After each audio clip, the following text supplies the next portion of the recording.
Welcome to my channel. C language की शुरुआत होगी आज से। औरों की तरह तो कोई दावेदारी मैं नहीं कर सकता हूँ 15 घंटे में सी ख़त्म तो आधे घंटे में सी ख़त्म। यूट्यूब पे हिस्ट्री देख रहा था बहुत सारे लोगों की जिन्होंने वीडियोस डाले हैं, तो किसी ने लिखा आधे घंटे में पूरी सी पढ़ लो। 25 साल का मेरा एक्सपीरियंस कहता है कि ये इम्पॉसिबल है। लोग इसको सी कहते हैं, मैं इसे SEAC कहता हूँ। ये एक समुद्र है, जितना पढ़ो उतना कम है। हाँ, एक बेस देने की कोशिश रहेगी मेरी, क्योंकि C language, C programming, C with graphics, C with micro programming, C with data structure, C under Unix, इतना पार्ट तो मैं खुद पढ़ा हूँ। तब मुझे ऐसा लगता है कि मुझे 10 से 20% सी आती है। तो मेरी कोशिश ये रहेगी कि बहुत आसान तरीके से आपके लिए सी प्रोग्रामिंग को रिप्रेजेंट करूं, आपको समझाऊं, प्रोग्रामिंग में प्रैक्टिस करूं आपके साथ साथ। आप भी कुछ प्रैक्टिस करेंगे घर पे, और बहुत आसान है। रियली मेरी कोशिश रहेगी कि प्रोग्रामिंग, कम से कम लॉजिक वाला पार्ट आपके लिए चुटकी का खेल बन जाए। तो काफ़ी तनाव में वैसे भी अभी कोरोना की वजह से हम लोग हैं, तो उस तनाव को ख़त्म करेंगे हम लोग। और जहाँ जहाँ ज़रूरी होगा नोट्स पे, वहाँ नोट्स पे बताएंगे हम सिस्टम पे आपको। और जहाँ आपकी ज़रूरत होगी बोर्ड पे आके समझने की, तो वो सारा पार्ट बोर्ड पे कवर करेंगे हम। ये वीडियो बिल्कुल बेसिक से स्टार्ट किए हैं हम, जिसको हम 2, 4, 5, 6 जितने पार्ट में जाए इसको आगे लेके जाएंगे फाइल हैंडलिंग तक। तो हर एक टॉपिक, हर एक चैप्टर इसमें कवर अप होगा। और मेरा ये वीडियो या कोई भी वीडियो हमेशा मैट्रिकुलेशन, +2 में जो भी बच्चे हैं, जो लोग कंप्यूटर एक एक्स्ट्रा पेपर रखते हैं CBSE में या ICSE में, या जो लोग बेल्ट्रॉन की तैयारी कर रहे हैं प्रोग्रामर के लिए, उनके इसमें भी ये क्वेश्चन आता है।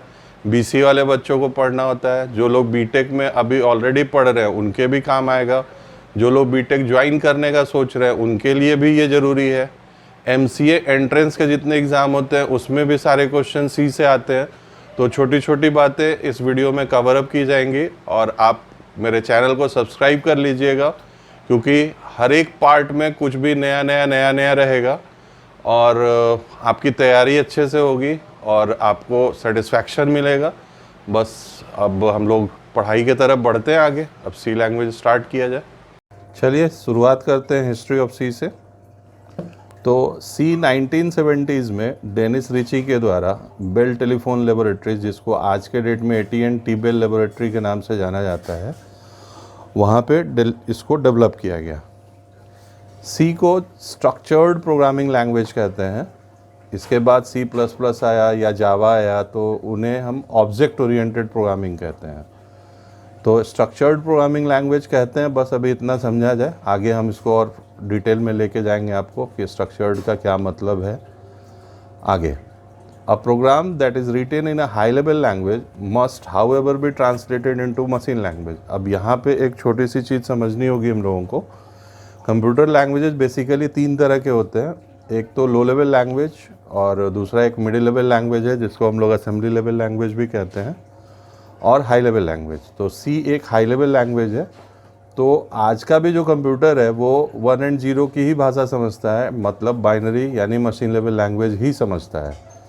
तो कोई तो एक ट्रांसलेटर चाहिए जो हाई लेवल लैंग्वेज को मशीन लेवल लैंग्वेज में बदले। तो जो ट्रांसलेटर ये काम करता है उसे हम कंपाइलर कहते हैं।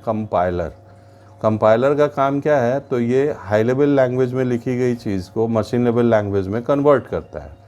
और इसके साथ साथ एक और इंटरप्रेटर होता है जो लाइन बाय लाइन ट्रांसलेट करता है। तो कुछ लैंग्वेजेस में इंटरप्रेटर होते हैं, कुछ लैंग्वेजेस में कंपाइलर होते हैं। सी में कंपाइलर होता है, इसीलिए सी का कंपाइलेशन प्रोसेस फास्ट होता है। तो ये कंपाइलर और इंटरप्रेटर में अंतर हम अभी आपको बताएं। इंटरप्रेटर जो ट्रांसलेशन करता है वो लाइन बाय लाइन करता है, और कंपाइलर जो हाई लेवल लैंग्वेज को मशीन लेवल लैंग्वेज में ट्रांसलेट करेगा वो सारे लाइंस को एक बार में ट्रांसलेट करता है। कंपाइलर एक प्रोग्राम के रूप में आपके द्वारा लिखे गए कोड्स को लेता है, मतलब जो प्रोग्राम आप लिखते हैं हाई लेवल लैंग्वेज में, उसे सी कंपाइलर लेने के बाद उसको एक इनपुट के रूप में वो लेगा और उसका करस्पॉन्डिंग मशीन लेवल लैंग्वेज में उसको ट्रांसलेट कर देता है। जो हाई लेवल प्रोग्राम हम लोग लिखते हैं उसे हम सोर्स प्रोग्राम कहते हैं या सोर्स कोड्स कहा जाता है उसे। और सिस्टम जो हमें ट्रांसलेट करने के बाद देता है, मतलब कंपाइलेशन के बाद जो मशीन लेवल लैंग्वेज प्रोग्राम हमें मिलता है, वो ऑब्जेक्ट प्रोग्राम या ऑब्जेक्ट कोड्स कहलाते हैं। अब किसी भी लैंग्वेज को लिखने के लिए, किसी भी प्रोग्राम को लिखने के लिए ये ज़रूरी होता है हमारे लिए कि हम लोग उस लैंग्वेज के स्ट्रक्चर को समझें कि लिखने का तरीका क्या होगा। जैसे अगर हम इसको साधारण एक अंग्रेज़ी ग्रामर से जोड़ के देखें तो इंग्लिश ग्रामर में हमें पहले पढ़ाया जाता है कि आपको सब्जेक्ट कहाँ लगाना है, ऑब्जेक्ट कहाँ लगाना है, वर्ब्स कैसे यूज़ होगा, V1 V2 V3 कैसे यूज़ करेंगे, और सिंटैक्सेस क्या क्या लगेंगे। सिंटैक्स का मतलब हो गया full stop, comma, double inverted comma, single inverted comma. उसी तरह सी प्रोग्राम को भी लिखने का एक स्ट्रक्चर होता है और उस स्ट्रक्चर को हम लोगों को अच्छे से समझना होगा। तो हम अपने वीडियो में आपको ये बात बार बार बोलते रहेंगे कि ये जैसे अभी इतने दूर के नोट्स की पढ़ाई हम लोगों की हो गई, तो आप प्लीज़ एक स्क्रीनशॉट लेते रहें। वैसे हम अपने लिंक में आपको भविष्य में इसका एक PDF का लिंक दे देंगे जहाँ से आप इसको डाउनलोड कर पाइएगा। और इस पूरे वीडियो में हम कोई चार्ज वार्ज आपसे नहीं मांगने जा रहे हैं, ना कोई कॉस्टिंग है। ये एक्चुअली मेरे अपने इंस्टीट्यूट से लेके और सारे लड़कों को इससे फ़ायदा हो, सारे स्टूडेंट्स को फ़ायदा हो, इसके लिए ही ये वीडियो हम बना रहे हैं। तो आप ये स्क्रीनशॉट्स लेते रहें और आगे हम फिर PDF का लिंक आपको प्रोवाइड कर देंगे, तो वहाँ से आप फिर PDF भी डाउनलोड कर लेंगे। चलिए आगे बढ़ा जाए। तो हर सी प्रोग्राम में एक फंक्शन होता है जिसे हम मेन कहते हैं। फंक्शन एक चैप्टर के रूप में मिलेगा हम लोगों को अपने तीसरे चौथे वीडियो में उम्मीदतन, तो उस समय हम लोग और ज़्यादा फंक्शन को समझेंगे। अभी बस हम लोगों को ये समझना है कि हमारे प्रोग्राम में हमें एक मेन नाम का फंक्शन यूज़ करना होगा। और सी में फंक्शन लिखने का तरीका होता है, मेन लिखेंगे और इसके बाद एम्पटी पैरेंथेसिस लगा देंगे, मतलब छोटा कोष्ठ। इसके बाद हर फंक्शन मस्ट, यहाँ पे एक लाइन है, each function must contain a function heading which consist of the function name followed by an optional list of arguments enclosed in parenthesis। उसके बाद कंपाउंड स्टेटमेंट होंगे, डिक्लेरेशन होगा, हम जो भी आर्गूमेंट्स यूज़ करेंगे उनका। और कंपाउंड स्टेटमेंट जो भी लिखे जाते हैं वो ओपनिंग और क्लोजिंग ब्रेसेस के अंदर लिखे जाते हैं। सी के मेन प्रोग्राम का पार्ट जो होता है, वो जो हम लोग लिखते हैं अपने एग्जीक्यूशन के लिए, वो हमेशा ओपनिंग ब्रेसेस से शुरू होगा और क्लोजिंग ब्रेसेस पे ख़त्म होगा। प्रोग्राम को पहचानने के लिए हम लोग कमेंट सेक्शन डालते हैं जो स्लैश और एस्ट्रिक से लेके एस्ट्रिक और स्लैश से इनक्लोज होता है। तो जैसे ही एक प्रोग्राम का पूरा बेसिक स्ट्रक्चर हम लोग देखेंगे तो ये सारी बातें हम लोगों की स्पष्ट हो जाएगी। तो हम फिर से रिक्वेस्ट कर रहे हैं, हम अपने नोट्स को बैक किए फिर से, तो आप ये structure of a C program का स्क्रीनशॉट ले लीजिए और आगे बढ़ा जाए। यहाँ हम आते हैं कमेंट सेक्शन, इसका भी स्क्रीनशॉट आप ले लें। अब देखा जाए कि एक सी प्रोग्राम अगर बनाने चले हम लोग तो किन किन बातों पे ध्यान देनी होगी आपको। तो यहाँ पे एक एरिया ऑफ सर्कल का मैंने एग्जांपल लिया है और उसके बेस पे हर एक लाइन को एक प्रोग्राम यहाँ पे मैंने लिख दिया है आपके लिए। मैं रन करके भी दिखाऊंगा आपको हर प्रोग्राम। तो इस प्रोग्राम को अगर आप देखें तो उसके बगल में मैंने सबके बारे में लिख दिया है कि कौन सी चीज़ यहाँ पे, कौन सा जो वर्ड लिखा गया, सिंटैक्स लिखा गया है, वो क्या बताता है, क्या समझाता है, उसका क्या मतलब है। तो एक बेसिक प्रोग्राम को समझने के लिए अब बोर्ड पे चलते हैं हम लोग। तो बोर्ड पे पहले एक बार हम पूरा प्रोग्राम समझा देंगे तो आपके लिए बहुत आसान हो जाएगा आगे खुद से भी प्रोग्राम बनाना। और बेसिक प्रोग्रामिंग कम से कम आज हम लोग सीख लेंगे इस वीडियो में, जिसमें आप अच्छे से हर चीज़ कैप्चर कर लीजिएगा। तो चलिए अब बोर्ड की तरफ चला जाए। चलिए अब बोर्ड पे आ चुके हैं हम लोग। तो एक सिंपल जो एग्ज़ाम्पल मैंने अभी बताया था आपको, उस एग्ज़ाम्पल से समझे हम लोग। तो ये प्रोग्राम जो है वो program for area of a circle है। सबसे पहली चीज़, अगर ये जो लाइन है इसके बारे में बहुत ज़्यादा सोचने की ज़रूरत नहीं है। ये एक कमेंट लाइन होती है, मतलब अगर हम ये लिखें तो भी ठीक, ना लिखें तो भी ठीक। ये खुद के समझने के लिए होता है कि एक्चुअली ये प्रोग्राम हमने किस लिए बनाया है। इन फ्यूचर अगर हम खोलें तो समझ सकें, कोई दूसरा खोले तो ये समझ सके कि ये प्रोग्राम किस चीज़ से रिलेटेड है। तो कमेंट लाइन सी में जब भी लिखते हैं तो स्लैश और एस्ट्रिक के बीच में, और एंड भी किया जाता है एस्ट्रिक और स्लैश के थ्रू। तो यहाँ पे आप लिख सकते हैं, जैसे ये प्रोग्राम एरिया ऑफ सर्कल के लिए था तो यहाँ पे मैंने लिख दिया program for area of a circle, slash और एस्ट्रिक से स्टार्ट हुआ, एस्ट्रिक और स्लैश पे क्लोज हो गया, और इसीलिए इसको बोलते हैं कमेंट लाइन, कमेंट सेक्शन। ये जो फाइल है हैश इंक्लूड stdio.h, ये एक्चुअली ये एक हेडर फाइल होती है जो बेसिक इनपुट आउटपुट ऑपरेशंस के लिए यूज़ होती है। तो इस लाइन को बोला जाता है फाइल असेस। ये आपको सी के हर प्रोग्राम में लिखना होगा। मेन एक फंक्शन है, मैंने पहले भी बोला आपको, फंक्शन एक्चुअली एक पूरा चैप्टर मिलेगा हम लोगों को। तो अभी आप ये समझें कि सी का हर प्रोग्राम एक फंक्शन होता है। तो यहाँ पे फंक्शन हेडिंग बना मेन हमारा। ओपनिंग ब्रेसेस जो है, ये opening braces actually beginning of the program को शो करता है, मतलब अब हम लोगों का सेक्शन यहाँ से स्टार्ट हो रहा है। तो ओपनिंग ब्रेसेस डालेंगे यानी मंझोला कोस्ट, और इसे हम बिगिन कहते हैं। ये जो है ये सबसे इम्पॉर्टेंट लाइन है, इसको बोलते हैं वेरिएबल डिक्लेरेशन। तो अगर एक साधारण मैथमेटिक्स के स्तर पे हम लोग देखें तो किसी भी एरिया ऑफ सर्कल को कैलकुलेट करने के लिए, यानी वृत्त का क्षेत्रफल अगर निकालने चलते हैं हम लोग, तो दो चीज़ें ज़रूरी हैं। सबसे पहले तो इनपुट के रूप में हमें ये डालना होगा कि रेडियस कितना है, और बदले में जब कैलकुलेशन के बाद हमें मिलता है तो ये पता चलता है कि एरिया क्या होगा। यानी इनपुट के रूप में आर डालेंगे, रिजल्टेंट के रूप में ए मिलेगा। यहाँ पे ए के लिए मैंने एरिया नाम का वेरिएबल लिया है और आर के लिए मैंने रेडियस नाम का लिया है। और ये एक नई चीज़ है आपके लिए, फ्लोट। फ्लोट एक्चुअली एक डाटा टाइप डिक्लेरेशन होता है। तो फ्लोट का मतलब वैसे अंक जिनमें दशमलव आते हों, जैसे मान लीजिए आपको 7.2 लिखना है या फिर 9.5 लिखना है, तो ऐसे अंक जिनमें दशमलव आते हैं उन्हें सी में फ्लोट के रूप में डिक्लेयर करना पड़ता है। आपको यहाँ फ्लोट लिखना होगा। और भी डाटा टाइप होते हैं, जैसे इंटीजर है। अगला प्रोग्राम हम इंटीजर लेके आपको तुरंत मैं समझा दूंगा आपको, तो आपके लिए आसान हो जाएगा। तो अभी ये समझे हम लोग कि इस प्रोग्राम में दो वेरिएबल्स की ज़रूरत होगी। वेरिएबल मतलब वैरी प्लस एबल, जिनका वैल्यू बदले। आर को अगर हम चेंज अगर 5 देंगे तो 5 के हिसाब से रिजल्ट देगा, 8 देंगे तो 8 के हिसाब से रिजल्ट देगा। एरिया निश्चित तौर पे हर बार बदलेगी क्योंकि रेडियस बदल रहा है। तो ये दो डिक्लेरेशंस हमने किए यहाँ पे वेरिएबल के, फ्लोट टाइप के। अब ये जो लाइन है ये प्रॉम्प्ट के रूप में आती है स्क्रीन पे, जहाँ वो वेट करती है आपका कि आप कोई भी वैल्यू इनपुट करें। तो रेडियस बराबर यहाँ पे वाट एक लिख के डिक्लेरेशन दिया मैंने। यहाँ पे अब वो आपका वेट करेगा। वेट इसलिए करेगा क्योंकि आप रीड करा रहे हैं। तो प्रिंटफ स्टेटमेंट हमेशा आउटपुट स्टेटमेंट देने के लिए यूज़ होता है, और स्कैनफ स्टेटमेंट हमेशा रीड करने के लिए यूज़ होता है, इसीलिए इसको इनपुट स्टेटमेंट कहा जाता है। अब ये जो लाइन है ये कैलकुलेटिव लाइन है। यहाँ पे मैंने एरिया बराबर 3.14 इंटू रेडियस, जो हम लोग मैथमेटिक्स में पढ़ते थे पाई आर स्क्वायर।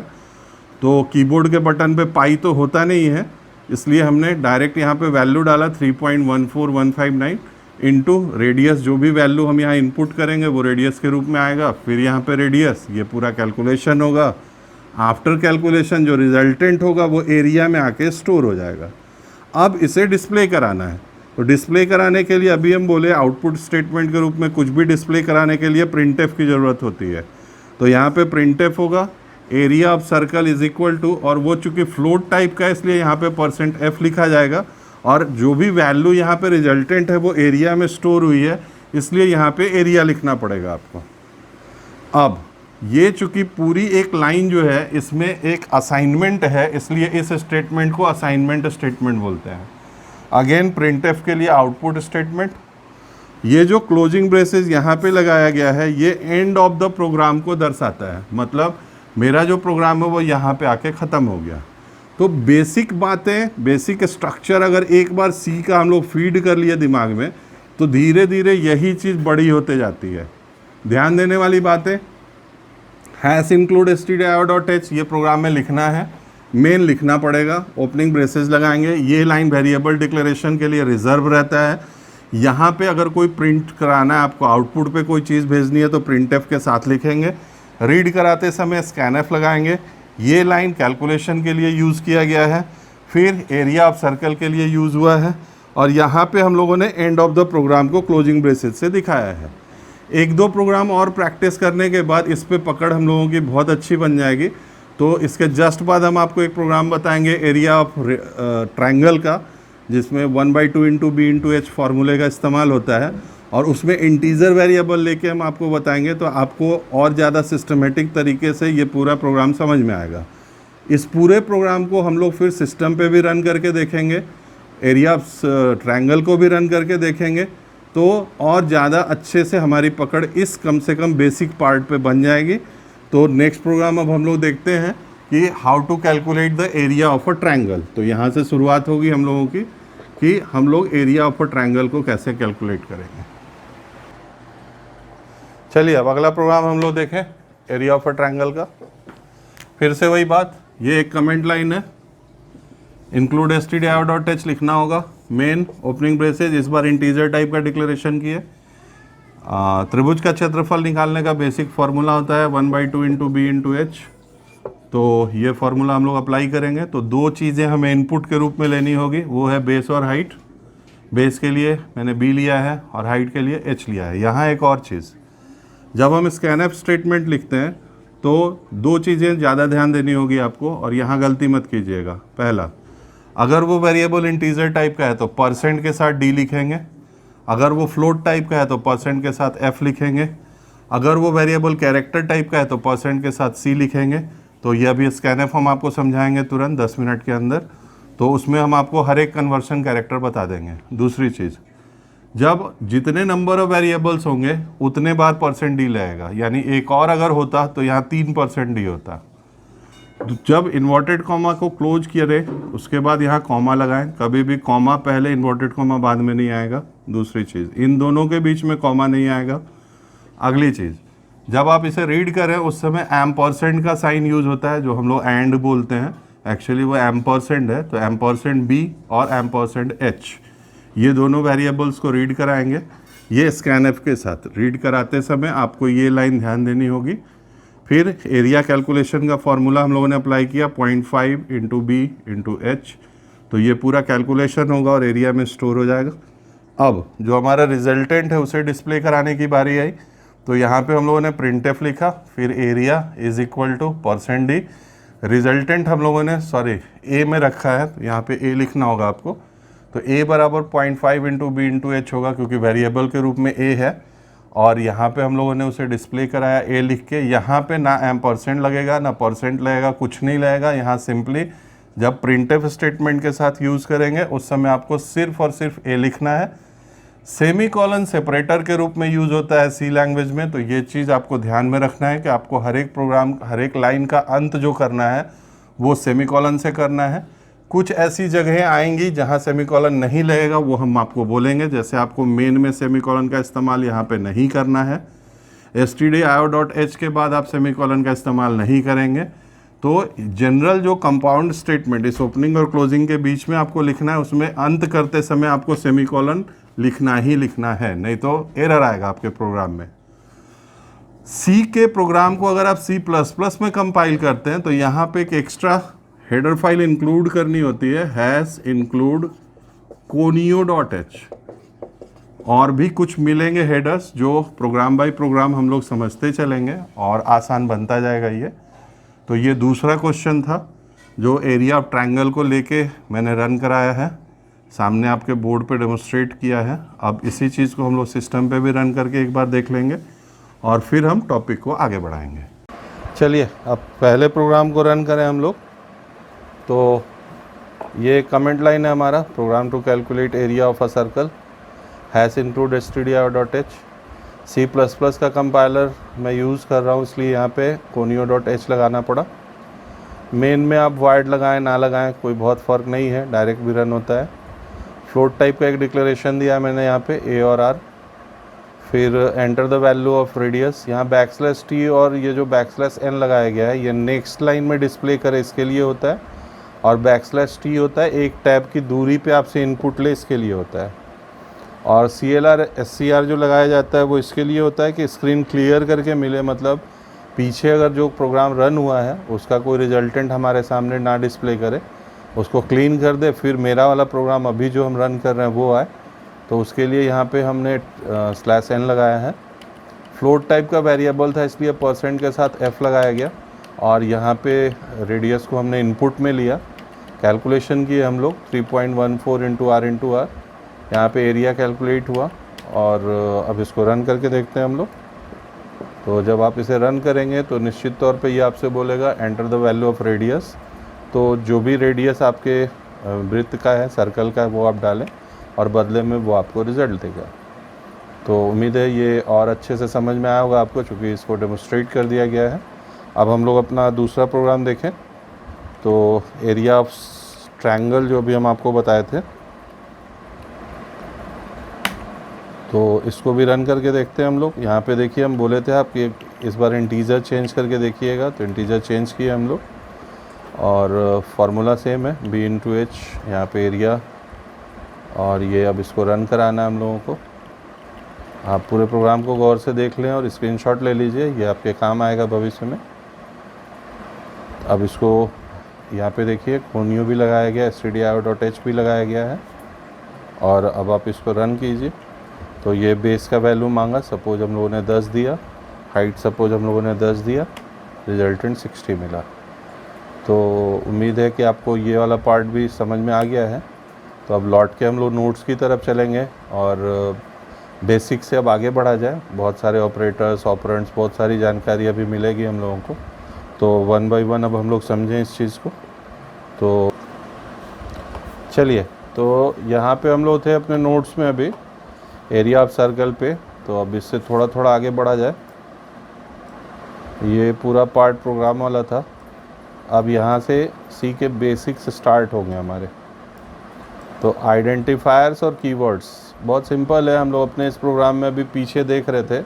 पहले आइडेंटिफायर समझते हैं हम लोग। तो किसी की पहचान बताने वाले को आइडेंटिफायर कहते हैं, बस सीधी सी बात है। तो अगर हम लोग अपने पिछले प्रोग्राम की बात करें तो उसमें हम लोग ए यूज़ किए हैं, आर यूज़ किए, या फिर बी यूज़ किए, एच यूज़ किए। तो ये सब के सब किसी की पहचान बता रहे थे। तो identifiers are names that are given to various program elements such as variable, function, arrays. Identifiers consist of letters and digits in any order except that first character must be a letter. अब 2-3 rules फटाफट याद कीजिए यहाँ पे। पहला, सी में हमेशा small letters का इस्तेमाल होता है, यानी लोअर केस कैरेक्टर्स का इस्तेमाल होगा। कैपिटल लेटर्स आप कमेंट में या फिर प्रिंटफ स्टेटमेंट वगैरह में लिख सकते हैं, या 1-2 जगह छूट है जहाँ कैपिटल लेटर भी यूज़ किए जा सकते हैं। अदरवाइज सी के हर एक प्रोग्राम में, हर एक स्टेटमेंट में आपको जो कुछ भी लिखना है वो स्मॉल लेटर में ही लिखना है। खास करके कीवर्ड्स तो कभी भी कैपिटल हो ही नहीं सकते हैं। उसके आगे जब आप वेरिएबल लिखते हैं, डिक्लेरेशन करते हैं, तो आप A1 वेरिएबल हो सकता है लेकिन 1A वेरिएबल नहीं हो सकता है। ये एक एग्जांपल अभी हम बताया आपको कि पहला अक्षर जब भी होगा तो वो एक कैरेक्टर होगा, यानी A, और दूसरा जो है वो एक न्यूमेरिकल वैल्यू हो सकती है, suppose A1, but 1A is not allowed, ये कभी नहीं हो सकता है। तो कभी भी लेटर्स और डिजिट्स से हम लोग आइडेंटिफायर बना सकते हैं, लेकिन ये अंडर कंपल्सन है कि पहला अक्षर जब भी होगा तो कैरेक्टर होगा, दूसरा जो होगा वो एक नंबर हो सकता है। इसके बाद कीवर्ड्स एक्चुअली सी का कुछ रिजर्व वर्ड है जिसका एक स्पेसिफिक मीनिंग है, और उसको हम लोग उसी काम के लिए इस्तेमाल कर सकते हैं। कभी भी उसको अपने तरफ से हम आइडेंटिफायर के रूप में डिक्लेयर नहीं कर सकते हैं। फॉर एग्ज़ाम्पल, आप अगर मान लीजिए किसी वेरिएबल का नाम ऑटो रख रहे हैं तो ये पॉसिबल नहीं है, क्योंकि ऑटो का एक प्री डिफाइंड मीनिंग है सी में। यानी अगर आप इंट ऑटो लिख दिए तो ये गलत होगा। ऑटो एक्चुअली एक कीवर्ड है, कंटिन्यू कीवर्ड है, फ्लोट, स्टैटिक, केस, फॉर, तो ये कीवर्ड्स की पूरी लिस्ट है।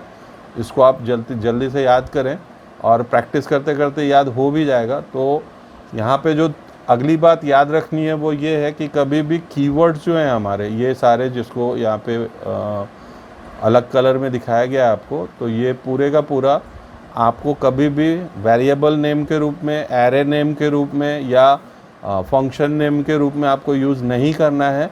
ये आइडेंटिफायर्स हैं, और आइडेंटिफायर्स को आइडेंटिफायर की तरह यूज़ कीजिए, यानी A1, B1, A2, B2 इस टाइप का कुछ भी नाम दीजिए, बट कीवर्ड्स को आप आइडेंटिफायर नहीं बना सकते हैं। डाटा टाइप्स, 2 डाटा टाइप तो अभी अपने दोनों प्रोग्राम में हम लोगों ने देखा। तो एक तो इंटीज़र दिखा और दूसरा हम लोगों को फ्लोट नज़र आया। तो इंटीज़र का जो सिस्टम में स्पेस लेने का एरिया है वो 2 बाइट है, यानी अगर आप एक इंटीज़र टाइप का वेरिएबल डिक्लेयर करते हैं तो वो अपने कंप्यूटर का 2 बाइट एरिया रिज़र्व कर लेगा। कैरेक्टर जो है वो 1 बाइट का एरिया रिज़र्व करता है, और फ्लोट टाइप का जो वैल्यू होता है यानी वैसे अंक जिनमें दशमलव आते हैं, यहाँ पे लिख भी दिया है मैंने बहुत साफ शब्दों में, a number containing a decimal point and और an exponent that is called floating point number and it will require 4 bytes of area that is 1 word, यानी 4 बाइट का जगह चाहिए उसको, यानी 1 वर्ड का एरिया लेगा। कभी कभी क्या होता है कुछ नंबर बड़े होते हैं तो उन्हें डबल टाइप में डिक्लेयर करना पड़ता है, तो इसमें प्रोग्राम मिलेगा आगे देखेंगे हम लोग। तो उसको double precision floating point number बोलते हैं और ये 8 बाइट का एरिया एक्वायर करता है। तो बहुत सारे एग्जाम का ये बहुत कॉमन क्वेश्चन है कि how much area acquired by the integer variable in a C program, then you have to reply there integer will acquire 2 bytes. If the question is concerned with character type variable then you have to reply there 1 byte. अगर float से है तो आप 4 bite लिखेंगे और double है तो 8 bite लिखेंगे। तो ये बहुत बेसिक चीज़ है जो आपको याद रखनी है। इसके अलावा कांस्टेंट डिक्लेरेशन भी होता है सी में। तो कांस्टेंट वो इंटीजर टाइप का हो सकता है, फ्लोटिंग पॉइंट हो सकता है, कैरेक्टर हो सकता है, ग्रुप ऑफ कैरेक्टर्स हो सकते हैं। तो कैरेक्टर कांस्टेंट को जब भी लिखते हैं हम लोग तो सिंगल कोटेशन मार्क के अंदर, स्ट्रिंग कांस्टेंट जब भी लिखा जाता है तो डबल कोटेशन मार्क के अंदर। तो आप इस पूरे पार्ट का हम बैक कर रहे हैं, आप स्क्रीनशॉट लें, ये आपके भविष्य में काम आने वाला है। फिर यहाँ पे कांस्टेंट और उसके टाइप्स हैं, इसका भी आप एक स्क्रीनशॉट ले सकते हैं। और ये इंटीजर कांस्टेंट जिसमें दशमलव ना है और डेसिमल वैल्यूज़ यूज़ करते हैं हम लोग। सी वैसे ऑक्टल और हेक्साडेसिमल को भी सपोर्ट करता है। तो जो लोग नंबर सिस्टम नहीं जानते हैं, सी के कुछ हिस्सों को समझने के लिए उन्हें नंबर सिस्टम समझना होगा। और नंबर सिस्टम से संबंधित 3 वीडियोस मेरे ऑलरेडी पोस्टेड है, यूट्यूब पे अपलोडेड है, उसका लिंक मैं शेयर कर दूंगा आपको, आप प्लीज़ उनको ज़रूर देख लें। उसमें आपका डेसिमल, ऑक्टल, हेक्साडेसिमल, बाइनरी, इन सब पे अच्छी पकड़ बन जाएगी। बाइनरी अरिथमेटिक्स पे पकड़ बन जाएगी आपकी। और एंड और नॉट को लेके लॉजिक गेट्स का एक वीडियो है, वो तीसरा वीडियो है, उसको भी आपको पढ़ना होगा। आप तुरंत देखेंगे नीचे कि एंड ऑपरेशन, नॉट ऑपरेशन, और ऑपरेशन कैसे होता है, क्या होता है। तो उन सारे वर्क्स के लिए आपका बेसिक चीज़ क्लियर होना चाहिए। तो छोटे छोटे वीडियोज़ हैं, आप उनको एक बार अगर पढ़ लेते हैं तो आपके इन फ्यूचर वो बहुत काम आएगा। तो कांस्टेंट से आगे बढ़ें हम लोग। तो ये एस्केप सीक्वेंसेस थे जो अभी प्रोग्राम रन कराते वक्त यूज़ किया गया है आपके प्रोग्राम में। एस्केप सीक्वेंसेस एक्चुअली केवल फॉर्मेटिंग के लिए यूज़ होता है, मतलब एक लुक देने के लिए। अगर आप नए लाइन पे कोई चीज़ चाहते हैं डिस्प्ले कराना, या वर्टिकली एक टैब की दूरी पे चाहते हैं, हॉरिजॉन्टली एक टैब की दूरी पे चाहिए, तो ये एक लिस्ट है पूरी। नॉर्मली \t, \n इनका यूज़ बहुत ज़्यादा होता है। तो आपको अपने प्रिंटफ स्टेटमेंट में इसको यूज़ करना है। कैसे यूज़ करना है वो ऊपर के दोनों प्रोग्राम्स जो रन कराया गया है आप उनको देख लें, उनमें \n और \t दोनों का इस्तेमाल मैंने किया है। आप किसी स्टेटमेंट में यानी प्रिंटफ का जब रिजल्टेंट आता है और चाहते हैं कि लास्ट में वहाँ पे वाट का सिंबल आके आए, तो आपको स्लैश के साथ वाट यूज़ करना होगा एंड सो ऑन। तो ये पूरी लिस्ट है जो आपको अपने दिमाग में रखनी होगी, जिसे आपको याद करना होगा। चलिए अब देखते हैं हम लोग वेरिएबल। तो वेरिएबल को आप दोनों शब्दों को अलग अलग तोड़ दीजिए, वैरी और एबल। वैरी मतलब बदलता है जो, और एबल योग्य, बदलने योग्य। तो आप अपने प्रोग्राम में देखें जो तुरंत हम लोग रन कराए थे, तो उसमें ए और आर, निश्चित तौर पे आर का वैल्यू जब 5 डालेंगे तो रिज़ल्ट कुछ और आएगा, जब हम 8 डालेंगे तो रिज़ल्ट कुछ और आएगा। यानी ए और आर हमेशा बदलता रहता है, इसीलिए हम उन्हें वेरिएबल्स कहते हैं। वेरिएबल का टाइप डिफरेंट हो सकता है। इंटीजर टाइप का अगर यूज़ है आपका तो इंटीजर डिक्लेयर कीजिए, कैरेक्टर है तो कैरेक्टर डिक्लेयर कीजिए। अगर वो डबल से रिलेटेड है तो बड़ा वर्ड है, डिजिट है वो, तो आप डबल टाइप डिक्लेयर कीजिए। तो वो वेरिएबल डिक्लेरेशंस है हमारे। डिक्लेरेशन शब्द आपके लिए नया नहीं है, क्योंकि हम जब से वीडियो स्टार्ट हुआ है तब से डिक्लेरेशन बार बार बोल रहे हैं। तो variables must be declared before they can appear in executable statement. तो आपको एक लाइन मैंने दिखाया था कि ओपनिंग ब्रेसेस के जस्ट बाद आपको जो भी वेरिएबल अपने प्रोग्राम में इस्तेमाल करना है उनको डिक्लेयर करना कंपलसरी होता है। एक्सप्रेशन, अगर इसको सिंपल तरीके से याद करना है तो बस ये समझिए कि आप जो भी, जैसे a बराबर 0.5 इंटू बी इंटू एच जो आपने लिखा है, ये एक्चुअली एक एक्सप्रेशन था। मतलब कैलकुलेटिव वर्क, मतलब जिनमें हम ऑपरेटर्स का इस्तेमाल करते हैं, मतलब जिसमें हम जोड़ घटाव गुना भाग या फिर और किसी भी तरह का अरिथमेटिक या लॉजिकल ऑपरेटर का इस्तेमाल करते हैं, उस लाइन को एक्सप्रेशन कहा जाता है। स्टेटमेंट, हम जो भी टाइप करते हैं और जिसकी वजह से कंप्यूटर कोई वर्क करके हमें देता है, यानी वॉट एवर द इंस्ट्रक्शन और कमांड अपने प्रोग्राम में हमको लिखना ही है और बदले में वो हमें रिजल्ट देगा ही, उसे हम स्टेटमेंट कहते हैं। स्टेटमेंट को 3 मेन भागों में बांटा गया है। एक्सप्रेशन स्टेटमेंट जो हम लोग यूज़ कर चुके, a बराबर पाई गुना आर गुना आर, या फिर a बराबर b इंटू एच, ये सारे एक्सप्रेशन स्टेटमेंट्स हैं। कंपाउंड स्टेटमेंट, ओपनिंग ब्रेसेस और क्लोजिंग ब्रेसेस के बीच में प्रोग्राम को फिर से आप देखें, ओपनिंग ब्रेसेस जहाँ से स्टार्ट हुआ था यानी बिगिन वाला पार्ट, क्लोजिंग ब्रेसेस जहाँ पे यूज़ किए थे यानी एंड वाला पार्ट। तो बिगिन से लेके एंड तक जो कुछ भी लिखा जाता है वो कंपाउंड स्टेटमेंट के अंतर्गत आता है। और कंट्रोल स्टेटमेंट एक पूरा का पूरा, अगला वीडियो यहीं से शुरू होगा हमारा। कंट्रोल स्टेटमेंट पूरी लूपिंग है, लॉजिकल टेस्टिंग है, ब्रांचिंग है, जिसमें while loop, for loop, do while, if, बहुत सारा स्टेटमेंट देखेंगे हम लोग। वो सारे के सारे कंट्रोल स्टेटमेंट्स कहलाते हैं और ये स्पेशल प्रोग्राम फीचर प्रोवाइड करने के लिए यूज़ होते हैं, लॉजिकल टेस्टिंग के लिए, लूपिंग के लिए, ब्रांचिंग के लिए। तो थोड़ा टेक्निकल लग रहा होगा आपको अभी, लेकिन जब हम लोग इसके ऊपर बेस्ड प्रोग्राम्स बनाएंगे तो बहुत मज़ेदार लगेगा हम लोगों को। तो आप फिर हम रिक्वेस्ट कर रहे हैं आप इसका एक स्क्रीनशॉट ले लें, स्टेटमेंट्स का और ये कंट्रोल स्टेटमेंट, इन सब का यहाँ पे डेफिनेशन है आपका। आगे चलते हैं।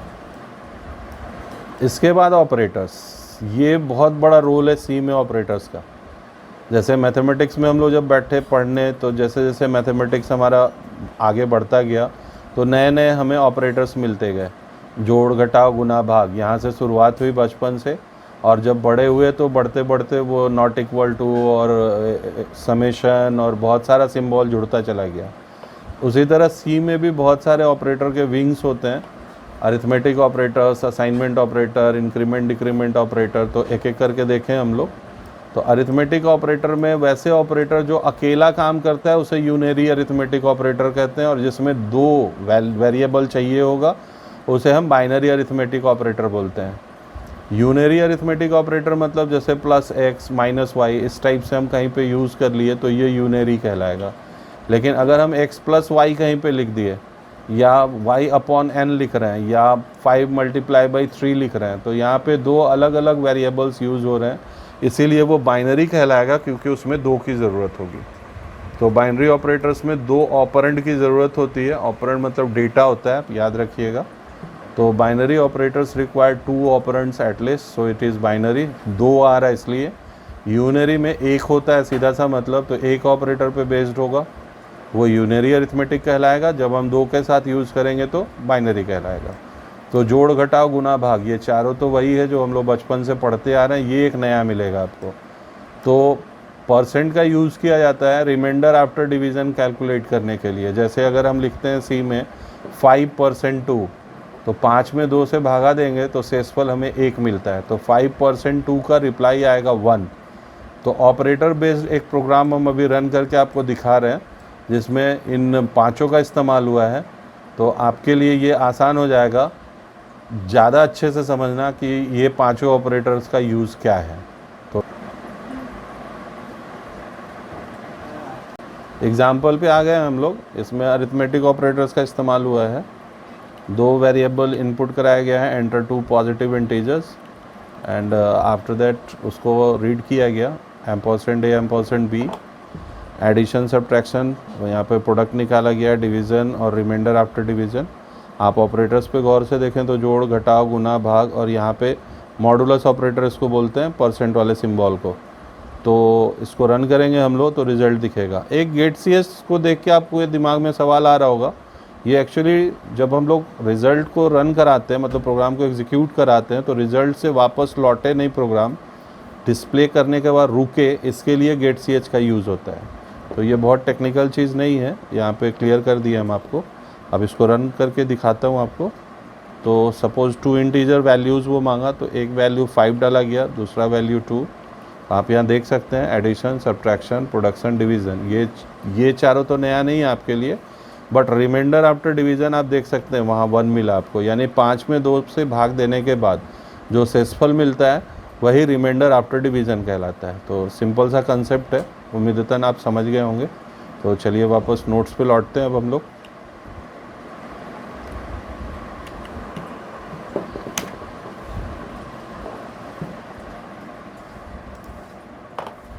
तो यहाँ थे हम लोग, नोट्स को आगे बढ़ाते हैं।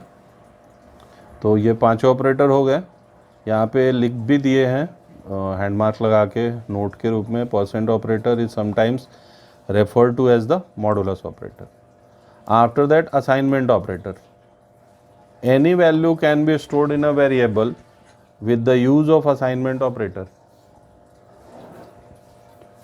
तो यहाँ पे बराबर का चिन्ह यूज़ किया जाता है असाइनमेंट ऑपरेटर के रूप में सी में, जैसे a बराबर 5, b बराबर 9, इस टाइप से। और उसको इज़ इक्वल टू लगा के भी यूज़ किया जाता है। अगर मान लीजिए आपको लिखना है कहीं पे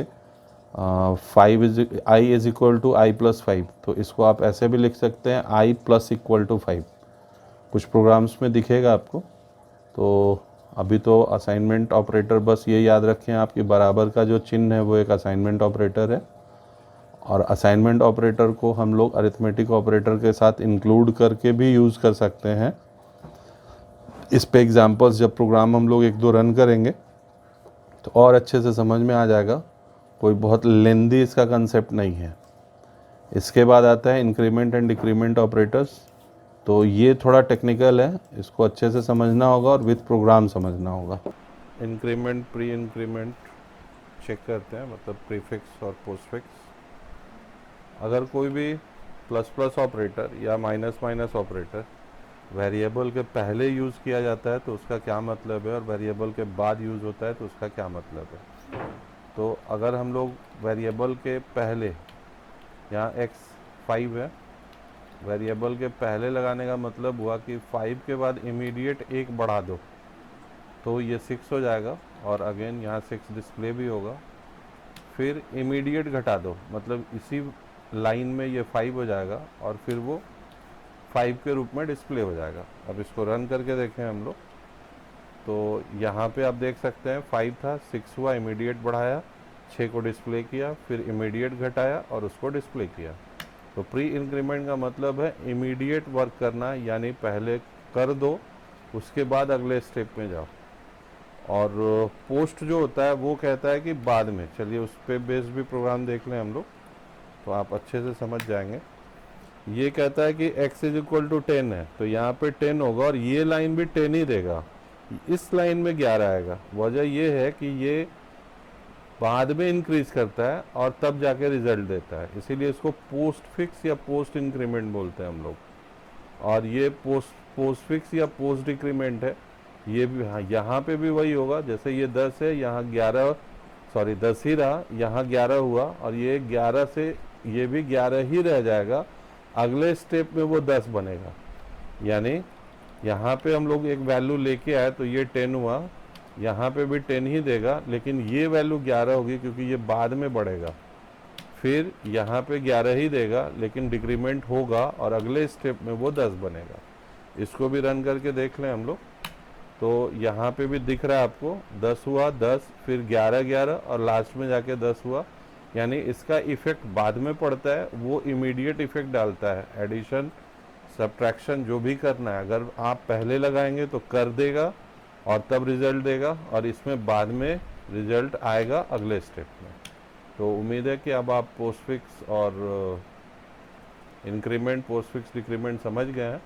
तो वापस हम लोग अब नोट्स पे चलते हैं और आगे का टॉपिक आगे बढ़ाते हैं। उम्मीद है इंक्रीमेंट डिक्रीमेंट ऑपरेटर अब आप समझ गए हैं। पहले देने से क्या होता है, बाद में देने से क्या होता है, क्योंकि प्रोग्राम रन करके देख लिए हम लोग। तो जो पहले लगता है उसको प्रीफिक्स कहते हैं, बाद वाले को पोस्टफिक्स कहते हैं। ये वो वाला प्रोग्राम यहाँ पे नोट्स में भी डाला हुआ है, तो आप इसको अच्छे से देख सकते हैं। ये पूरा प्रोग्राम है, आप स्क्रीनशॉट ले लीजिए। आगे आइए, रिलेशनल ऑपरेटर। मैथमेटिक्स में जैसे हम लोग यूज़ करते थे less than is equal to, तो फ़र्क है, वहाँ पे लेस देन इक्वल टू का सिंबल कुछ और होता था, यहाँ पे इस तरह से लिखते हैं लेस देन इक्वल टू। ये एक अलग ऑपरेटर है सी में यूज़ होने वाला, डबल इक्वल टू, इसको अलग तरीके से यूज़ किया जाता है, एग्जाम्पल से देखेंगे हम लोग। ये नॉट इक्वल टू है हमारा, greater than equal to. Sign of exclamation के साथ बराबर का जो चिन्ह लगता है वो नॉट इक्वल टू कहलाता है। तो अगर एक बार बराबर का चिन्ह लगाते हैं हम लोग तो उसे कहते हैं असाइनमेंट ऑपरेटर, और जब हम लोग दो बार इसका इस्तेमाल करते हैं तो इसको बोलते हैं equality operator. Equality operator based examples हम लोग इफ़ स्टेटमेंट में देखेंगे बहुत अच्छे से, वहाँ और ज़्यादा अच्छे से समझ में आएगा। ये एक्चुअली कंपैरिजन के लिए होता है। अगर हम लोग लिखते हैं x इज़ इक्वल टू 10 और दूसरी बार लिखते हैं x डबल इक्वल टू 10, तो दोनों में फ़र्क ये है कि x इक्वल टू 10 का मतलब ये है कि assign the value 10 to the variable x। ये जो 10 है उसका मान आप x को दे दें, लेकिन x डबल इक्वल टू 10 का मतलब होता है आप कंपेयर करें क्या x 10 के बराबर है, अगर है तो रिज़ल्ट के रूप में आपको वो ट्रू देगा या फिर फॉल्स देगा। आगे बढ़िए, लॉजिकल और बूलियन ऑपरेटर। तो इसमें एंड और नॉट ये तीनों यूज़ होता है। ये लॉजिकल एंड है, लॉजिकल और है, और साइन ऑफ एक्सक्लेमेशन बिना बराबर के चिन्ह के अगर यूज़ होता है तो उसे नॉट कहते हैं। तो यहाँ उन लोगों को थोड़ा ज़्यादा अच्छे से समझ में आ रहा होगा जो लोग मेरा वीडियो देखे होंगे एंड और नॉट का, या जिनको पहले से जानकारी होगी एंड और नॉट की। ये भी यूज़ होगा इफ़ स्टेटमेंट में, वाइल में, आगे प्रोग्रामिंग में इसका यूज़ होता है। कंडीशनल ऑपरेटर, इस पे बेस्ड एग्जांपल्स देखेंगे हम लोग। ये टर्नरी ऑपरेटर है, ये एक्चुअली इफ़ की तरह काम करता है। मतलब यहाँ पे एक एक्सप्रेशन लिखा जाता है, जैसे a greater than b, if it is true then result will be expression 1, otherwise if it is false then it will display expression 2। मतलब अगर एग्जाम्पल के तौर पे देखें हम लोग, तो आप इस प्रोग्राम को यहाँ पे देखें तो लार्जेस्ट ऑफ टू नंबर्स का प्रोग्राम यहाँ डाला गया है। तो x, y और लार्ज तीन वेरिएबल्स है। x और y के अंतर्गत हम लोग वैल्यू लिए और यहाँ पे चेक किए whether x is greater than y, if it is true then x will be displayed, if it is false then y will be displayed. और जो भी वैल्यू आएगी वो लार्ज में असाइन हो जाएगी। यानी अगर हम यहाँ 10 डालते हैं या 20 डालते हैं तो निश्चित तौर पे 10 ग्रेटर देन 20 ये फॉल्स होगा, तो रिज़ल्ट हमें मिलेगा 20। और उल्टा अगर 20 इधर दे और 10 इधर दे तो रिजल्टेंट मिलेगा 10। तो लार्जेस्ट वैल्यू जो होगी वो ये वाली होगी। तो ये जो ऑपरेटर है इसका यूज़ इसी के लिए किया जाता है, जहाँ पे भी कंडीशन सेटिस्फाइड करने की बात आती है तो वहाँ पे हम लोग इस ऑपरेटर को यूज़ करते हैं। और ये ऑपरेटर टर्नरी ऑपरेटर कहलाता है, जिसके अंतर्गत वाट और कोलन का इस्तेमाल होता है। वाट यहाँ एक्सप्रेशन, वाट के साथ पहला एक्सप्रेशन 1, यानी if it is true then first part will be executed, if it is false then second part will be executed. ये प्रोग्राम लास्ट में हम रन करके भी दे देंगे आपको, और भी एक आधा प्रोग्राम है इस पे बेस्ड, वो भी हम लोग देख लेंगे आखिरी में। कॉमा ऑपरेटर हम लोग ऑलरेडी यूज़ कर चुके अपने प्रोग्राम में। 1 2 3 4 वेरिएबल्स थे तो हम लोग कॉमा कॉमा कॉमा कॉमा लगा के यूज़ करते थे। एक और तरीके से भी सी अलाउ करता है इसको यूज़ करने के लिए। जैसे यहाँ पे हमें प्रोडक्शन निकालना है तो a बराबर 2, b बराबर 4, c बराबर 10 ऐसे लिख दिए और लास्ट में a Guna b Guna c दिए। जो भी रिजल्टेंट आएगा वो प्रोडक्ट नाम के वेरिएबल में सेव हो जाएगा और वो डिस्प्ले हो जाएगा। तो कॉमा ऑपरेटर को इस तरह से भी यूज़ किया जाता है। साइज ऑफ ऑपरेटर का इस्तेमाल वेरिएबल्स के साइज़ के लिए निकालने के लिए होता है। जैसे इस प्रोग्राम को अगर आप रन करेंगे तो इंट के वजह से यहाँ जो रिज़ल्ट देगा वो साइज ऑफ इंट बराबर 2 देगा, क्योंकि इंट्रोडक्टरी पार्ट में अभी मैंने आपको बताया था कि इंटीज़र 2 बाइट का एरिया लेता है, फ्लोट जो है वो 4 बाइट का एरिया लेता है, और कांस्टेंट जो हमारा इंटीज़र कांस्टेंट जो भी हम लोग अगर यूज़ कर रहे हैं तो अगेन ये इंटीज़र इसलिए 2 बाइट का एरिया लेगा। तो साइज ऑफ फंक्शन का बस एक ही काम है, कितना स्पेस एक्वायर किया वो चीज़ डिस्प्ले कर दो। ये उसका आउटपुट है और इस पे भी प्रोग्राम है, वो हम लोग आगे देखते हैं। बिट वाइज ऑपरेटर, यही हम कह रहे थे, बिना लॉजिकल गेट के आपका काम चलने वाला नहीं है। लॉजिक गेट्स पे पूरा एक वीडियो है मेरा, वो आप उसको देखें। उसमें एंड और ये जो वंस कॉम्प्लीमेंट है ये बाइनरी अरिथमेटिक वाले वीडियो में डाला गया है। एक्सऑर है ये भी डाला गया है लॉजिक गेट्स वाले में। तो ये सारा पार्ट आपका कवर अप हो जाएगा उसमें, और तब आप बिट वाइज ऑपरेटर अच्छे से समझेंगे। वैसे भी बिट वाइज ऑपरेटर वाला जो पार्ट है वो आगे पढ़ना होगा, प्रोग्रामिंग में भी यूज़ होगा।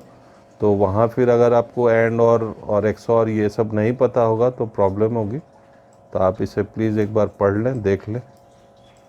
अदर ऑपरेटर्स भी कुछ यूज़ होते हैं जो चैप्टर वाइज हम लोग देखेंगे, जिनका कुछ स्पेशल इस्तेमाल है सी में। अब ऑपरेटर्स का प्रेसिडेंस है, ये भी एग्ज़ाम में आने वाला बहुत कॉमन क्वेश्चन है।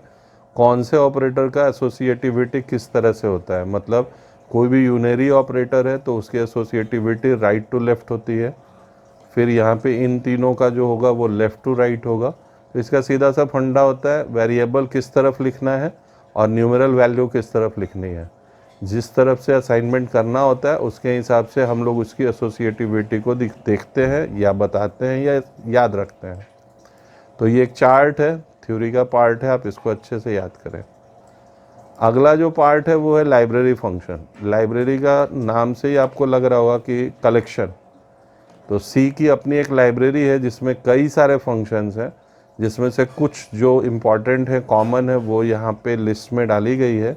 और इनमें से कुछ पे बेस्ड प्रोग्राम्स भी बनाए हुए हैं मैंने, जो 1 बाय 1 करके अब देखेंगे हम लोग।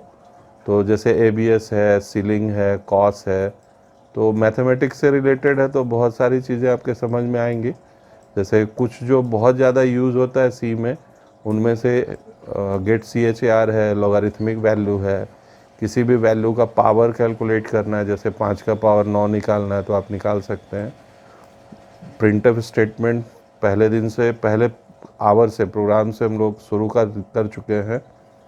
साइन वैल्यू निकालना, SQRT का भी यूज़ बहुत ज़्यादा होता है, स्कैनफ रीडिंग ऑपरेशन के लिए, टैन का, ASCII पे भी एक प्रोग्राम है, टू अपर पे भी एक प्रोग्राम आपको मिलेगा। तो अब एक एक करके लाइब्रेरी फंक्शंस पे बेस्ड कुछ प्रोग्राम्स जो हमारे हैं उनको हम लोग समझ लें। फिर हम लोग एंटरिंग इनपुट डेटा के तरफ चलेंगे, स्कैनफ के तरफ और प्रिंटफ के तरफ। तो अब 3-4 प्रोग्राम्स लगातार रन करेंगे हम जो लाइब्रेरी फंक्शंस पे बेस्ड होगा, एज वेल एज आपके अलग ऑपरेटर्स कुछ है उन पे बेस्ड होगा। तो उसको अच्छे से अगर आप एक बार देख लेते हैं तो यहाँ तक का पूरा पार्ट हम लोगों का कवर अप हो जाएगा। तो चलिए अब चलते हैं प्रोग्राम के तरफ और उसको रन करते हैं। चलिए अब प्रोग्राम देखें हम लोग। तो इसमें क्वाड्रेटिक इक्वेशन का ये प्रोग्राम है और लाइब्रेरी फंक्शन के रूप में SQRT का इस्तेमाल होगा। Simple b² minus b plus minus root under b² minus 4ac/2a जो क्वाड्रेटिक इक्वेशन में हम लोग यूज़ करते थे। तो SQRT फंक्शन के थ्रू वर्गमूल निकालते हैं हम लोग, स्क्वायर रूट निकालते हैं। और इसके लिए ज़रूरी होता है कि आप यहाँ पे एक इंक्लूड फाइल करें, #include math.h। बिना math.h के फिर ये जो लाइब्रेरी फंक्शन यूज़ करेंगे हम लोग वो एरर देगा। तो 3 वैल्यूज़ रूट्स कैलकुलेट करने के लिए ज़रूरी होती है। तो A B C का वैल्यू लिए, तीनों को रीड कराएं और यहाँ पे SQRT फंक्शन के थ्रू हम लोग b² माइनस 4ac यहाँ पे हम लोगों को पहले कैलकुलेट कर लेना होगा।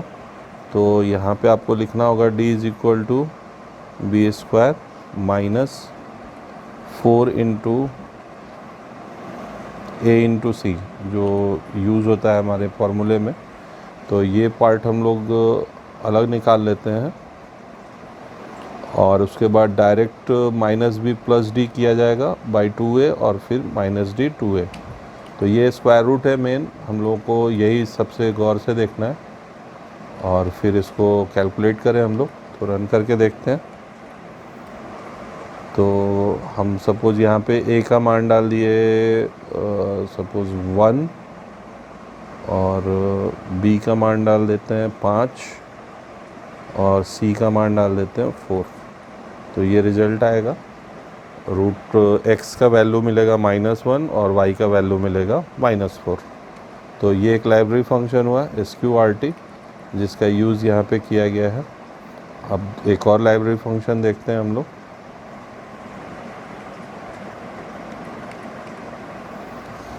अगला जो प्रोग्राम है वो, हाँ ये है, किसी भी अंक का वैल्यू का पावर अगर निकालना है हमें, जैसे 2 का पावर 5, 6 का पावर 3, इस टाइप से, तो पावर फंक्शन का यूज़ होगा POW। इसके लिए भी मैथ.h ऊपर इंक्लूड करना ज़रूरी है, और x, y यहाँ लिखना होता है। जैसे 2 का पावर 5 करना है तो 2,5 लिखना होगा आपको।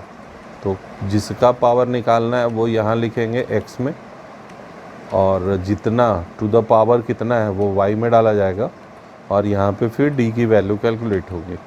तो रन करते हैं इसको। सपोज हम लोगों को 2 का पावर 4 निकालना है, तो यहाँ 2 डाल दिए और उसका पावर 4 करना है। तब आप देख सकते हैं 2 गुना 2 गुना 2 गुना 2 16 होता है। तो ये आंसर आ गया हमारा।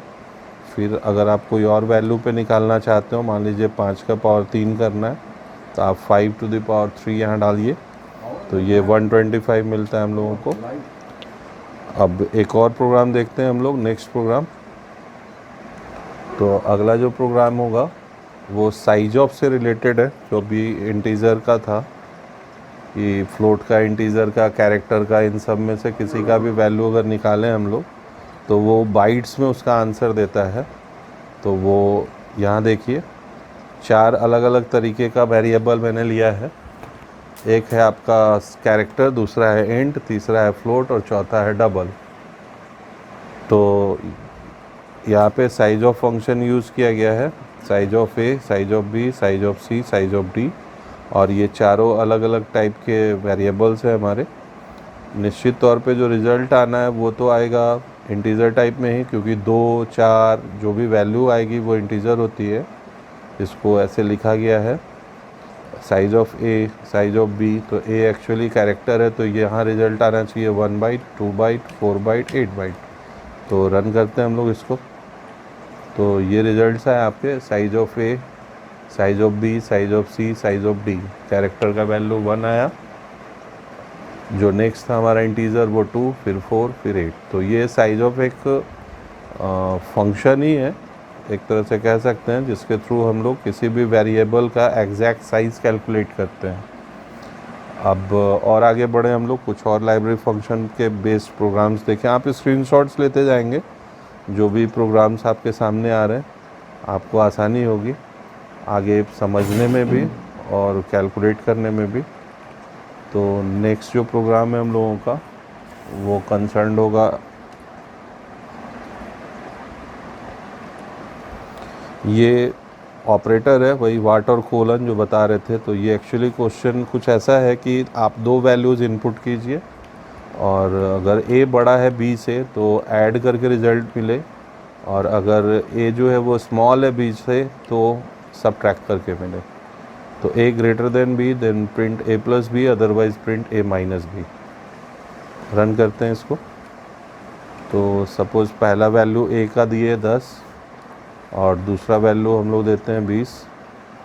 तो a बड़ा है, a छोटा है, b बड़ा है, तो रिज़ल्ट मिला हमें -10। अब इस बार उल्टा कहानी, इसको हम लोग कर देते हैं 20 और उसको कर दिया जाए 10, तो ये एडिशन देगा, क्योंकि यही हम लोगों ने अपने कंडीशन में डाला है कि a बराबर 20 और b बराबर 10। तो अब अगला एक और प्रोग्राम समझें हम लोग।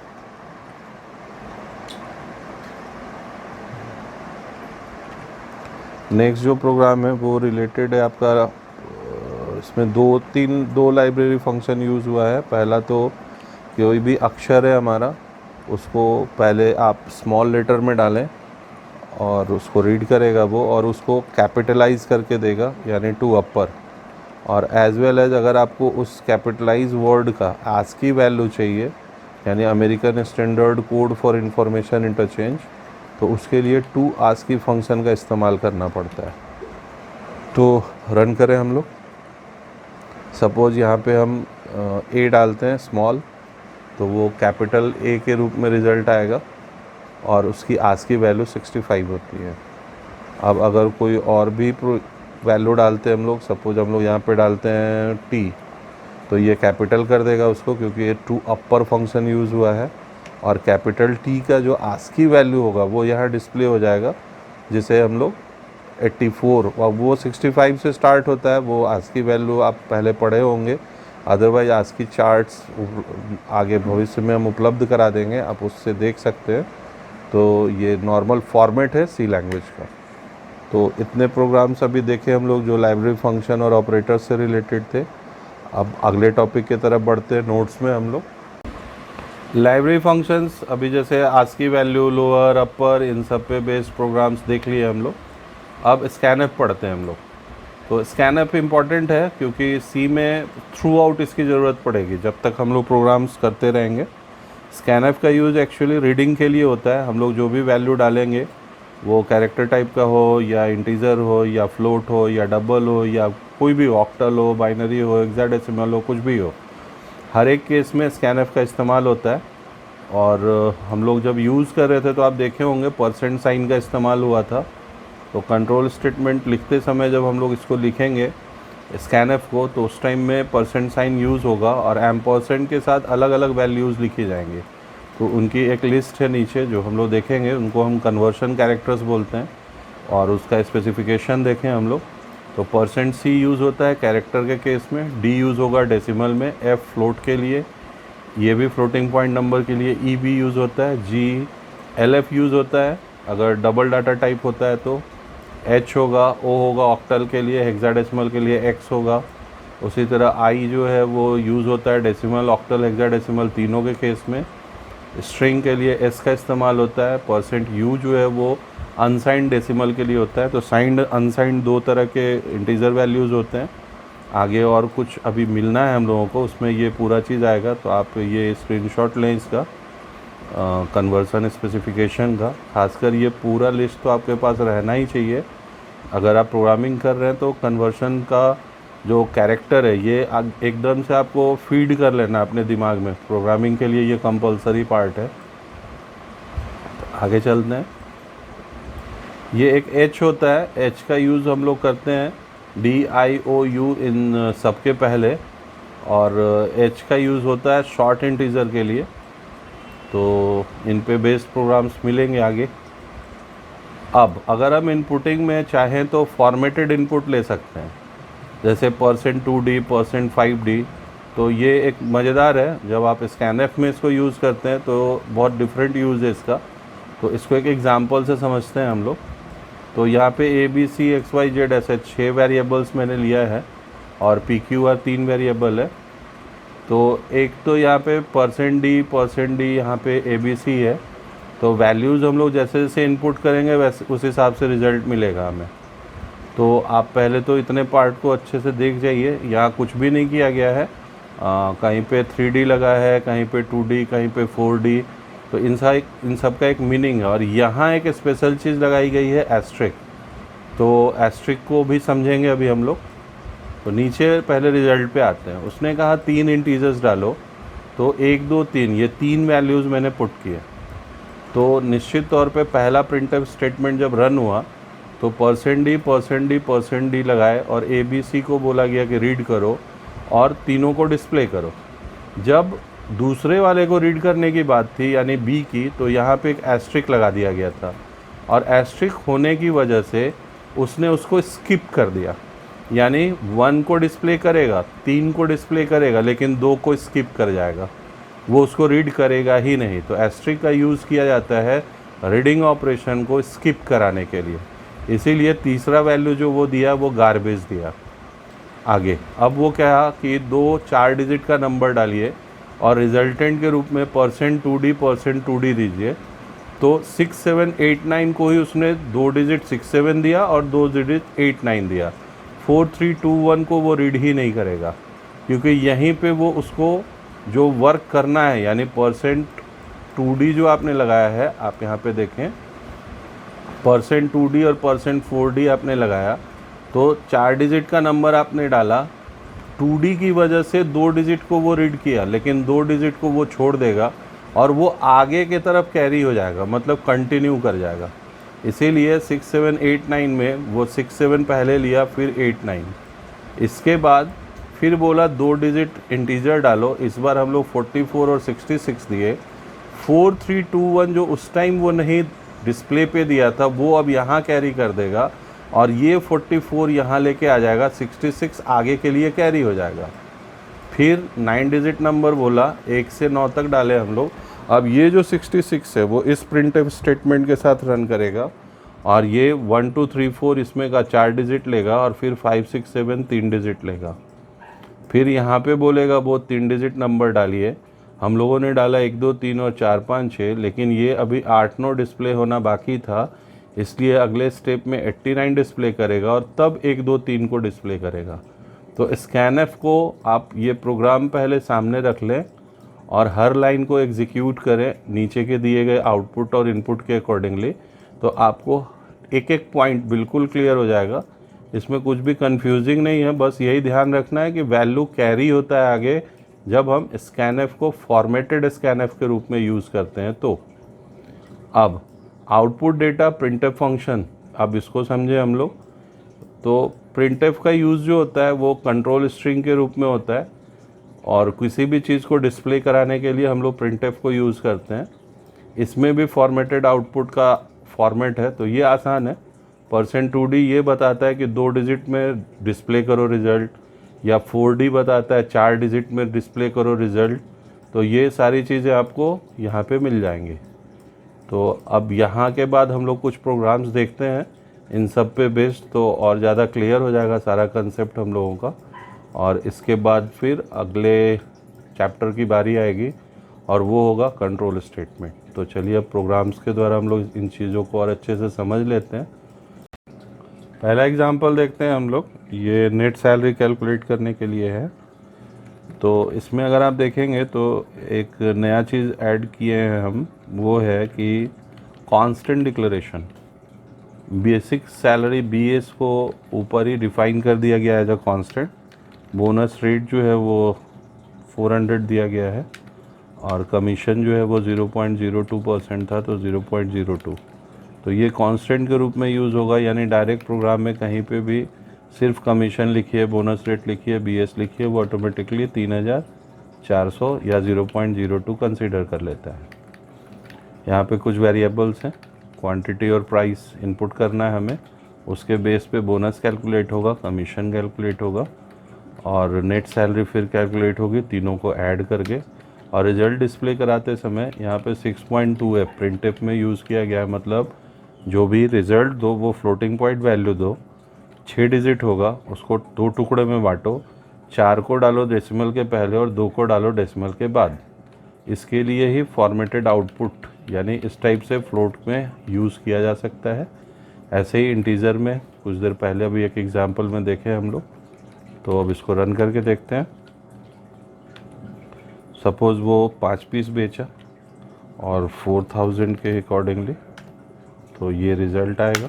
ये बोनस उसका क्या आया, कमीशन क्या आया और नेट सैलरी क्या आई। फिर से रन करके देखिए। सपोज़ वो 3 पीस 4 पीस कुछ भी बेचा और 5000 प्राइसिंग से, तो ये रिज़ल्ट रहा उसका। बोनस 1200 रुपये, कमीशन 300 रुपये बनेगा और नेट सैलरी जो आएगी उसको वो 4500 रुपये होगी।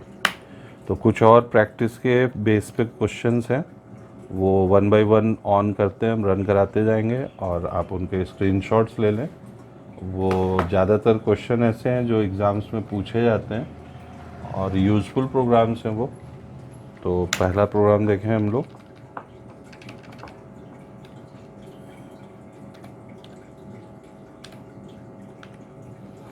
ये प्रोग्राम बहुत मज़ेदार है। ये एक्चुअली एक्सचेंज के लिए होता है। जैसे A का वैल्यू सपोज़ 100 डाले और B का वैल्यू 500 डालते हैं, तो रिज़ल्ट जब मिले तो A जो है वो 500 हो जाए और B जो है वो 100 हो जाए। तो इसके लिए एक तीसरे वेरिएबल का यूज़ होता है, वो टेम्प नाम से एक वेरिएबल मैंने लिया यहाँ पे, और टेम्प में A वैल्यू डाले और A में फिर B को ट्रांसफ़र किए और जो टेम्प में रखे थे उसको B में ट्रांसफ़र किया गया। इसको भी रन करके देखते हैं हम लोग। तो यही सेम चीज़, सपोज एक को 100 और एक को 200 वैल्यू देते हैं। एक ये सपोज़ हमारा 100 है और दूसरा वैल्यू सपोज़ हमारा 500 है। तो अब आप देखेंगे ए का वैल्यू 500 हो गया और बी का 100 हो गया। तो ये तो एक तो एग्ज़ाम्स वगैरह में बहुत ज़्यादा आता है, और दूसरा कि इसका यूज़ आगे आएगा जब हम लोग शॉर्टिंग पढ़ेंगे एरे में, असेंडिंग डिसेंडिंग ऑर्डर में अरेंज करना जब पढ़ना होगा उस समय इस लॉजिक की ज़रूरत बहुत ज़्यादा पड़ती है। अब और अगले प्रोग्राम में बढ़े हम लोग। तो नेक्स्ट जो क्वेश्चन है वो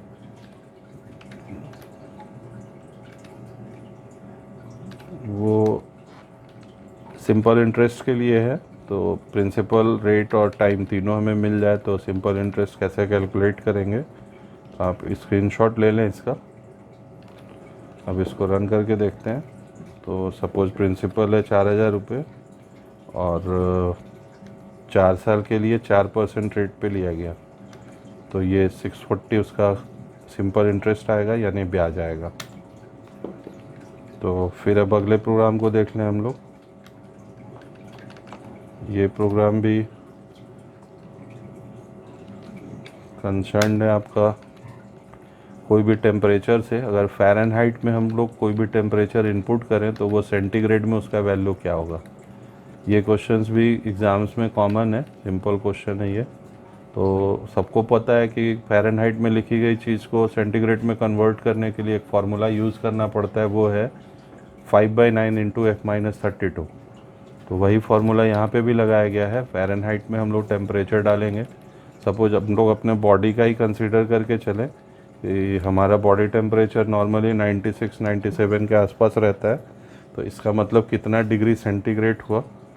तो रन करके देखें हम लोग। तो यहाँ पे हम वैल्यू डालते हैं फ़ारेनहाइट में 96, और ये जो रिज़ल्ट मिलेगा हमें वो 35 डिग्री सेंटीग्रेड होगा। एक आधा और क्वेश्चन होगा, वो भी देखते हैं हम लोग।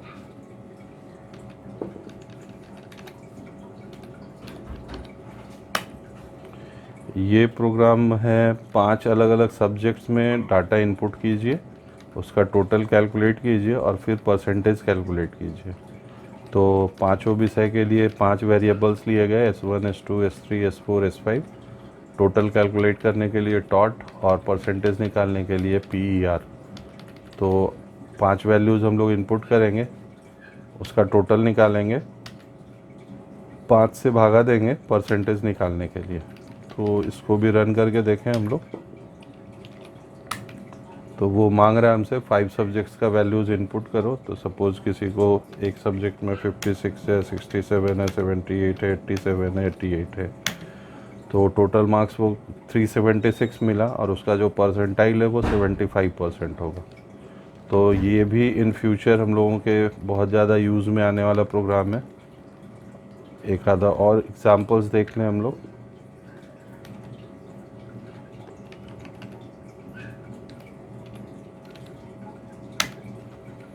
ये प्रोग्राम जो है वो ये हम लोग देख लिए हैं प्रोग्राम ऑलरेडी। एक क्वेश्चन और होना चाहिए जो आपको बताना था मुझे, देखते हैं।